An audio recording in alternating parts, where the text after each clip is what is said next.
से क्वेश्चन पूछेंगे। तो देखिए क्या कहता है, फिर कह रहा है फाइंड एलसीएम एंड एचसीएफ, कि एलसीएम और एचसीएफ ज्ञात करें किस विधि के द्वारा, following the integer by the applying the prime factorisation, कि अभाज्य गुणनखंड विधि के द्वारा एचसीएफ और एलसीएम ज्ञात करना।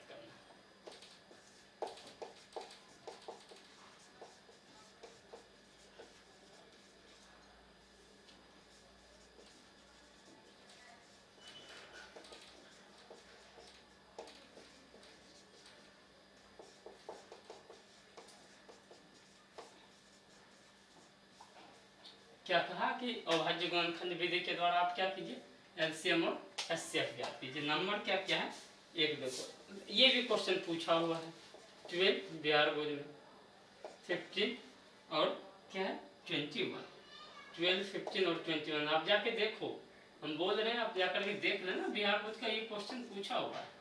6, 2, 3, 3, 1 फैक्टर कर दी, आप 15 का करते हैं, 3, 5, 5, 1, अब 21 का करते हैं, 3, 7, 7, 1। अब क्या हो जाएगा, 12 का फैक्टर क्या कहेंगे, 2 इंटू 2 इंटू 3 इंटू 1 लिख लो, 15, 3 into 5 into 1, 21, 3 into 7 into 1। HCF क्या हो जाएगा, 3 इंटू 1 इक्वल 3। एलसीएम क्या हो जाएगा, एलसीएम क्या हो जाएगा, देखो 3, यहाँ हमको मैक्सिमम देखना है। जब 2 वाला था तो वहां तो हमको क्लियर दिख गया कि जो अनकॉमन होगा उसको बाद में मल्टीप्लाई कर देते थे, लेकिन यहाँ क्या देखते हैं कि जैसे 2, 2 यहाँ भी है, यहाँ में भी मान लेते कि यहाँ एक 2 रहता और यहाँ भी एक 2 रहता, तब तो फिर कॉमन आ जाता। यहाँ 2, 2 है, यहाँ भी एक 2 रहता और यहाँ नहीं रहता, तो क्या होता, ये नहीं कि सिर्फ ये 2 बार ऊपर के लिए 1 बार नीचे के लिए लिखा था। चलिए उसको भी एक बार हम देख लेंगे क्वेश्चन को। तो यहाँ क्या होगा कि ये 2 मैक्सिमम कितने टाइम्स है, 2 बार, अधिकतम जितना बार रहेगा कॉमन लेने के बाद उतना बार, चाहे वो किसी में भी रहे, जितना बार जिसमें वो अधिकतम जितना बार रहेगा उतना बार मल्टीप्लाई करेंगे, इसको मल्टीप्लाई कीजिएगा, 6, 12, 50 और 7, 420। ये क्वेश्चन, दोनों क्वेश्चन जो है हम बताए वो क्वेश्चन पूछा हुआ है। इसमें और जो भी क्वेश्चन है आप उसको ट्राई कीजिएगा, आप बनाने का प्रयास कीजिएगा, ठीक। हमको लगता है कि आपको ये समझ में यदि आ गया होगा तो जरूर बनेगा। आप समझ लीजिए फिर से, 12 है, 2 से डिवाइड करेंगे तो 6 टाइम में, फिर 2 से डिवाइड करेंगे तो कितने टाइम्स में, 3 टाइम्स में, फिर 3 से 1 टाइम्स। क्लियर होगा। 3 से ये देखो कितना 5 टाइम्स में, और ये 5 है, 5 से 1 टाइम्स, फिर ये 3 से 7, 7 से 1 टाइम्स। अब इसको क्या किए, यहाँ हम सामने रख लिए, क्या कॉमन आ गया 3, एचसीएफ और 1, 3 इंटू 1 क्या हो गया 3।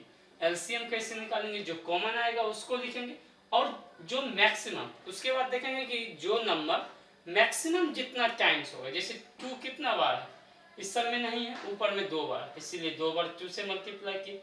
5 और किसी में नहीं है, इसमें 1 बार है तो 1 बार मल्टीप्लाई किए। 7 इसमें भी 1 बार है तो 1 बार। यदि दोनों में 5 रहता, 5, 5, फिर भी एक ही बार करते, ये नहीं कि एक बार इसके लिए भी कर दिए एक बार उसके लिए भी कर दिए, नहीं, दोनों में यदि रहता फिर भी इसको क्या करते, हम 1 बार मल्टीप्लाई करते। ये क्वेश्चन पूछा हुआ, आप अच्छे से समझ लीजिए, अच्छे से कर लीजिए, फिर डाउट हो तो एक बार आप कमेंट कर दीजिएगा। चलिए क्वेश्चन नंबर 4, आज 1.2 तक कंप्लीट करके फिर जो है इसको समाप्त करेंगे। क्वेश्चन नंबर 4 क्या है देखते हैं।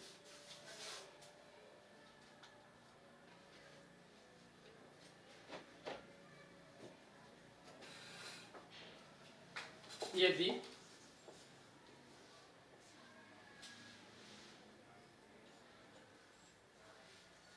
एचसीएफ जो है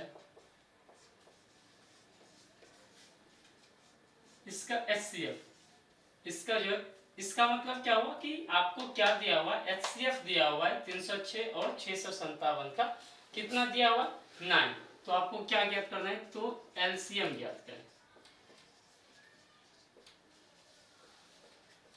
हाँ चलिए, यहाँ एक चीज छूट गया था पीछे पढ़ने के लिए, उसको यहाँ पढ़ लेते हैं। देखो क्या होता है, दो संख्याओं का गुणनफल, दो संख्याओं का, ये लिख लीजिएगा और याद भी रखिएगा, का गुणनफल बराबर क्या होता है, HCF गुने LCM। समझ में आ गया होगा क्या होता है, दो संख्या मान लेते हैं कि एक संख्या क्या A into B equal to क्या हो जाएगा, जो इसका HCF आएगा AB का वो, और इंटू LCM। ठीक, अब देखिए यहाँ क्या दो संख्या दिया है, मान लो यहाँ कितना दिया हुआ है, दो संख्या 306, पहले लिख लेते हैं। यहाँ से LCM बराबर क्या हो जाएगा, देखो इधर LCM का हमको वैल्यू निकालना है, इधर किस में है, ये मल्टीप्लाई में है, HCF किस में है, मल्टीप्लाई में, तो क्या हो जाएगा, दो या दोनों, दो या दोनों का गुणनफल, HCF इधर मल्टीप्लाई में है तो इधर क्या हो जाएगा, डिवाइड बाय HCF। और HCF बराबर आपको कोई पूछे क्या लिखेंगे, दोनों संख्याओं का गुणनफल बच्चे LCM। ठीक, अब इसी पे ये क्वेश्चन बनेगा, क्या दिया हुआ है आपको, इसको आप लिख लीजिए, क्या दिया हुआ है 306 और 657 का, आपको HCF कितना दिया हुआ है 9, आपको LCM ज्ञात करना है।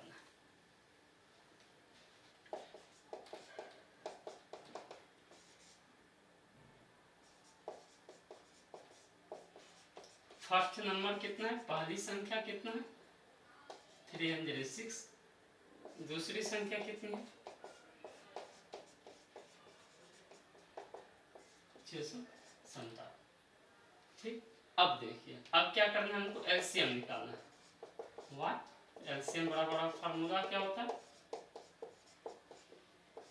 Product of two number by divided by HCF।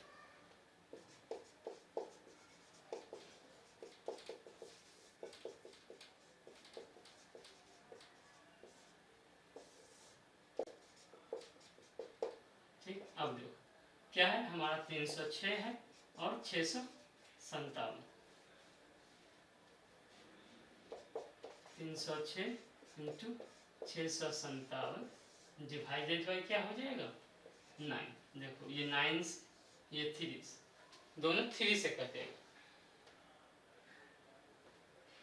या आप 9 से भी काट सकते हो, 9 इंटू 9 3 जब 27, यहाँ रिमाइंडर कितना बचा 3 और 6 क्या हो गया 36, 9 4 जब 36। अब आप इसको मल्टीप्लाई कर दीजिए,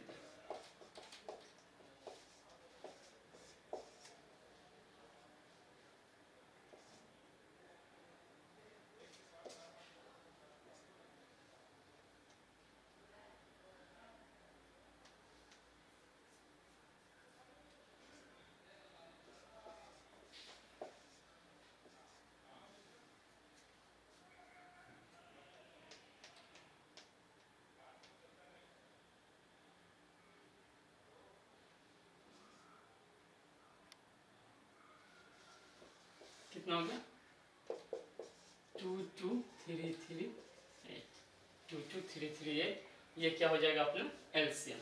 LCM कितना आ गया, LCM कितना आ गया 22338,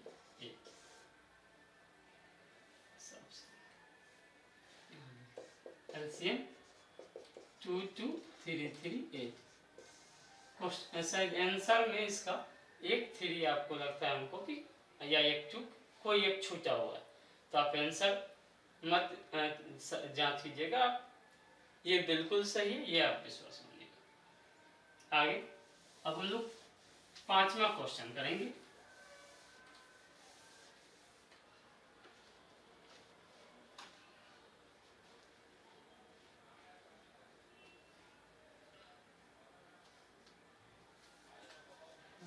पांचवा क्वेश्चन क्या है, वही दर्शाइए कि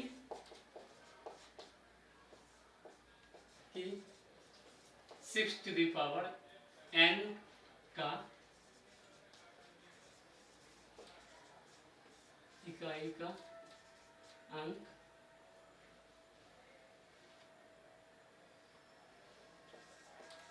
शून्य होगा यदि n कोई प्राकृतिक संख्या हो।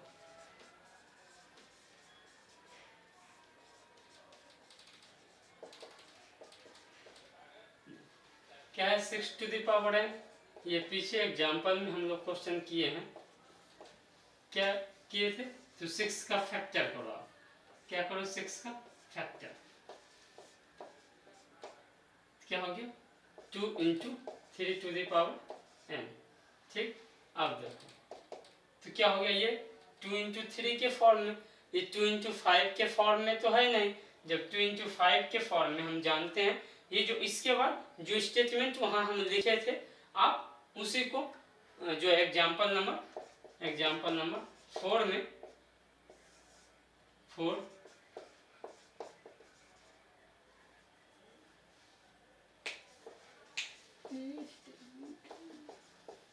इसके तथ्य को आप लिखिए, जो पीछे एग्जाम्पल नंबर 4 में हम जो लिख दिए उसको आप क्या कीजिएगा, इसके नीचे लिख दीजिएगा।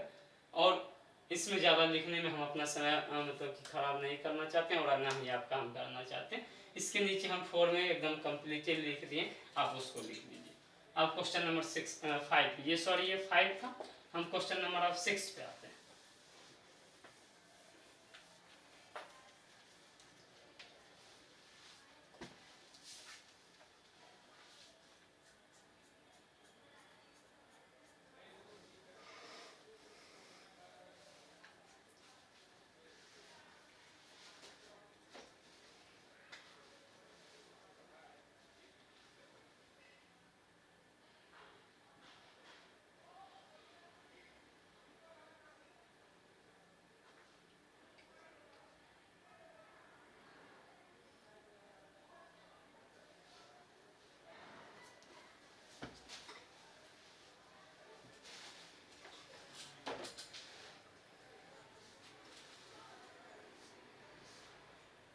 क्वेश्चन नंबर 6 देखिए, क्वेश्चन नंबर 6 क्या कहता है, कह रहा है कि व्याख्या कीजिए कि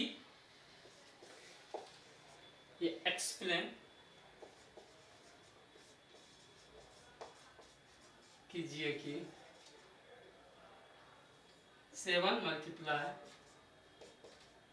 11 मल्टीप्लाई बाई 13 प्लस 13 तथा एंड और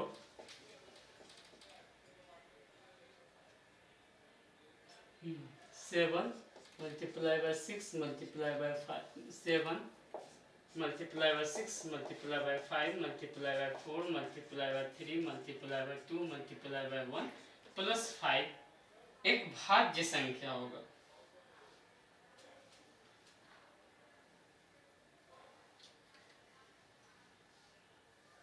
भाज्य संख्या क्यों है, यही आपको क्वेश्चन पूछा।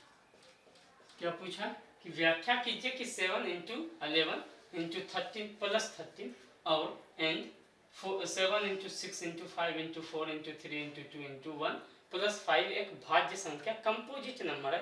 कैसे, तो भाज्य संख्या आपको बता चुके हैं, इसी के लिए हम बेसिक क्लास शुरू में 3 रखे थे कि आपको भाज्य संख्या अभाज्य संख्या के बारे में अच्छे से जानकारी हो जाए। अब देखिए, अब क्या है कि आपको पहला नंबर क्या दिया हुआ, ये बहुत आसान क्वेश्चन है, इसमें कुछ है ज़्यादा नहीं, सिर्फ आपको थोड़ा सा सोचना। यहाँ से हम हल कर रहे हैं, इसका सॉल्व कर रहे हैं, लिख ले हल आगे। अच्छा देखो, यहाँ से क्या कॉमन आ सकता है, क्या कॉमन आ सकता है, 13 कॉमन आ गया तो क्या बचा, 7 इंटू 11 प्लस 1 इंटू 1 ये हो जाएगा प्लस 1। अब देखो क्या हो गया, 13 77 प्लस 1 30 इंटू 78, ये 78 फैक्टर है कि नहीं, 13 का फैक्टर है ये, तो इसके कारण भी ये भाज्य हो जाएगा। या ये 13 से मल्टीप्लाई है इसके कारण भी हो जाएगा, या इसके लास्ट में 8 है उसके कारण भी 8 है, तो ये 2 से डिवाइड होगा, तो एक 13 हो गया, एक 1 हो जाएगा, उसके बाद 2 भी हो रहा है। इतना भी हम यदि समझ लेते हैं तो ये क्या हो गया हमारा भाज्य संख्या। ये पहले में था। और दूसरा पार्ट क्या, 7 × 6 × 5 × 4 × 3 × 2 × 1 + 5, ये इसके नीचे लिखना है, साथ ही साथ लिखना है, इसको छोड़ना नहीं, ये रफ नहीं करना है, ये इसके नीचे सॉल्व करना है। यहाँ क्या है, क्या है कॉम 5, क्या है कॉम 5, 7 × 6 × 1 4 3 2 + 1। अब मल्टीप्लाई कर देंगे, 6 30 6 × 28,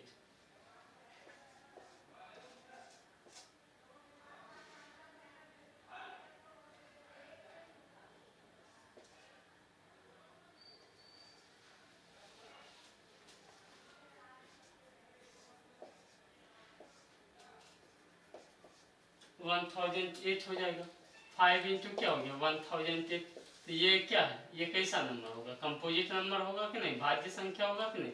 इसके लास्ट में 8 है, 2 से डिवाइड होगा। ऐसे भी ये देखो क्या है 5 से मल्टीप्लाई है,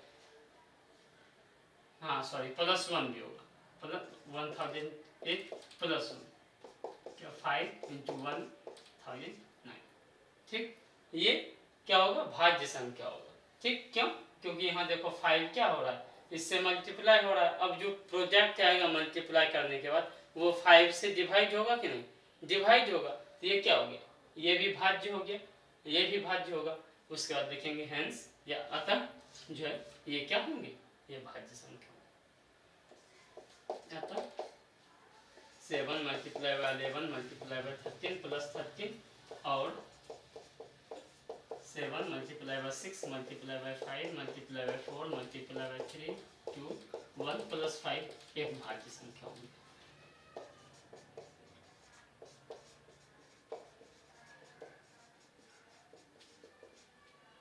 ये यहाँ तक आपको समझ में आ गया। अब लास्ट क्वेश्चन है इस चैप्टर का, बस इसको हम यहीं कंप्लीट करेंगे।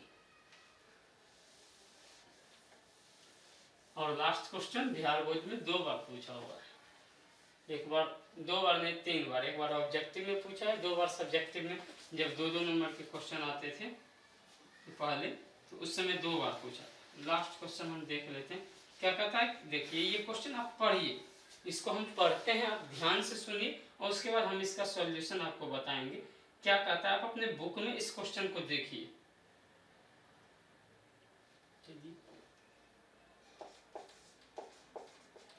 चलिए क्वेश्चन को आप देख लीजिएगा अपने बुक में, हम इसका सॉल्यूशन करते हैं। क्या कह रहा है, क्या कह रहा है सुनिएगा। किसी खेल के मैदान के चारों ओर एक वृत्ताकार पथ है। देखिए ये मान लेते हैं कि ये क्या है, खेल का हमारा मैदान है, ये जो बोर्ड है अपना वो खेल का मैदान है और इसके चारों ओर क्या है, वृत्ताकार पथ है। देखिए इसको समझ लीजिए, उसके बाद आंसर तो हम बता ही देंगे कि कैसे इस टाइप का क्वेश्चन आए तो कैसे आंसर निकालना है, अधिकतम वाले में कैसे निकालना है और इसमें कैसे निकालना है, दोनों। ये अधिकतम वाला भी एक बार क्वेश्चन पूछा था, अधिकतम जहाँ लिखा, अच्छा ठीक है हम बात करेंगे। आप केसेस न के बुक में देखिएगा, यदि क्वेश्चन आपको अधिकतम वाला मिले तो फिर हमसे पूछिएगा। देखिए है क्या कहता है, किसी खेल के मैदान के चारों ओर वृत्ताकार पथ है, इस मैदान का एक चक्कर, ये क्या वृत्ताकार पथ है, इस मैदान का एक चक्कर लगाने में सोनिया को, देखिए क्या सोनिया नाम की एक लड़की है, उसको 18 मिनट लगता है। कितना मिनट, 18 मिनट लगता है। और जबकि इसी मैदान को एक चक्कर लगाने में रवि को 12 मिनट लगता है। रवि को कितना मिनट लगता है, 12 मिनट, रवि को 12 मिनट लगता है। मान लीजिए वो दोनों एक ही स्थान पर और एक ही समय पर चलना प्रारंभ करते हैं। हमको पथ है जिसपे क्या किया जाता है, रनिंग किया जाता है, दौड़ा जाता है। तो ये तो रवि, अच्छा रवि के लिए तो हम देखो कि जब फर्स्ट राउंड में फर्स्ट में दोनों साथ चला और 12 मिनट में रवि यहाँ पहुंचा, सोनिया मान लेते यहाँ पहुंची होगी, फिर 12 मिनट में रवि क्या करेगा, इसको कंप्लीट करेगा। सोनिया कुछ आगे पहुंची होगी। फिर अगले में क्या होगा कि सोनिया और रवि दोनों मिल जाते हैं। देखो इसको करने का क्या है कि आप सीधे इसका क्या करो, एलसीएम निकालो। इसका क्या करो, एलसीएम निकालो।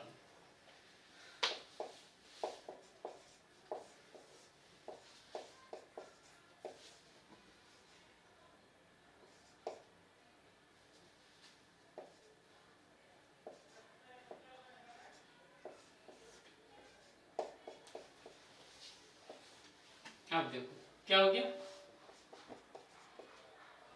2 × 2 × 3 × 3 क्या हो जाएगा, 36। रवि अतः रवि एवं सोनिया 36 मिनट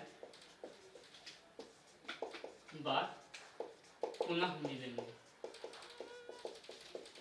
रवि और सोनिया कितने मिनट बाद, 36 मिनट बाद क्या होंगे, फिर से वो अपने वृत्ताकार पथ पे मिलेंगे। बहुत बहुत धन्यवाद बच्चों, आप इस चीज़ को अच्छे से समझिए और आपको जो दिक्कत हो आप हमारे कमेंट बॉक्स में कमेंट कर सकते हैं और इस वीडियो को आप अधिक से अधिक शेयर करने का प्रयास कीजिए ताकि सबों को लाभ हो सके। धन्यवाद।